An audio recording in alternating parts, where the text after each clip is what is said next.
Nous sommes venus en Haïti non seulement pour suivre les projets que nous avons financés, puisque nous avons déjà engagé la moitié de la somme que les Français nous ont confiée, mais aussi pour écouter les Haïtiens, pour répondre au plus près à leurs besoins.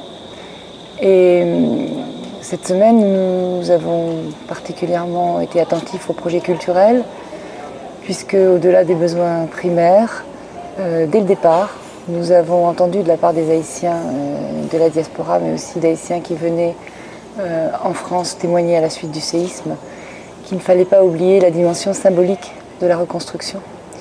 Nous avons été très très frappés cette semaine de voir que même dans les quartiers les plus reculés, il y a des artistes qui ont bien souvent tout perdu, qui continuent à créer. Hier, nous avons été dans un quartier très populaire de Port-au-Prince et voir des artistes qui créent à partir de matériaux de récupération.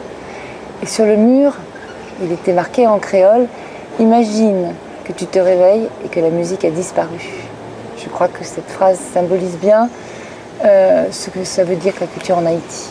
Donc nous allons aussi être attentifs au fait de redonner aux artistes les moyens de créer en leur permettant d'acquérir du matériel, de retrouver des locaux. Ici, les artistes ont d'énormes problèmes de locaux pour créer des ateliers, mais aussi pour montrer leur création. Donc je crois qu'il est indispensable, si on veut prendre en charge la totalité la dimension globale des besoins de la population, de s'intéresser aussi à ces questions.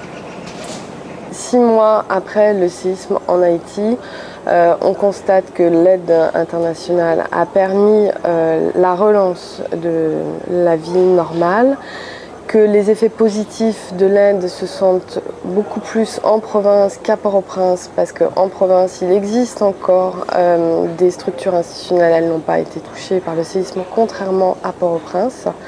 On a été visiter un projet mené par Initiative Développement que la Fondation de France finance, et on a pu voir combien il était important aussi d'aider les populations déplacées en province, notamment pour la rescolarisation des élèves et éviter que ces jeunes, ces enfants retournent à Port-au-Prince, alors même que les conditions sociales sont extrêmement difficiles.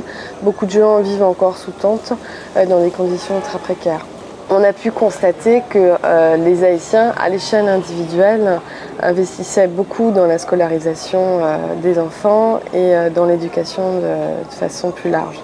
Et là, c'est un signe à la fois le moins visible, mais le plus structurant pour l'avenir, puisqu'en fait, ils investissent pour la reconstruction d'Haïti sur le long terme. Et c'est le signe le plus positif que je retiens de cette mission.